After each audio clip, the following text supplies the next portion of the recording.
Hi everyone! In this short video, one of our affiliated locksmiths is going to show you how he's coding a new transponder key for a 2011 Jeep Compass. This is how it's actually done on site in case you lost all your keys or just want to have a spare set. This is a necessary procedure that requires a special machine for all key fobs and transponder keys. Before we start, we would really appreciate if you can like this video, and of course, if you need any help, you can contact us 24/7 and we will connect you with a locksmith near you.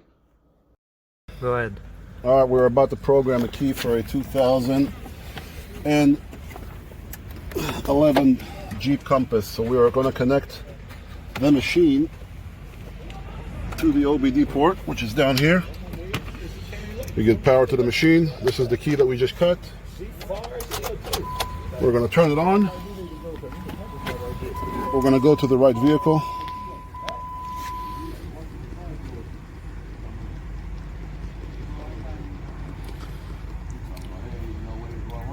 After we connect the machine... It's a 2011 Compass, right, sir? Yeah, 2011. We're going to go by vehicle, Compass, the year is 2011. We're going to go to pin code read in order to access the car's computer after we get a good pin code. Where do you get the pin code from? The machine reads it, 2944. Oh, okay. We're going to go to add key, 2944. What is that? That's the pin code we have to enter. Oh, okay. After the machine read it. Security light went off. Buttons work.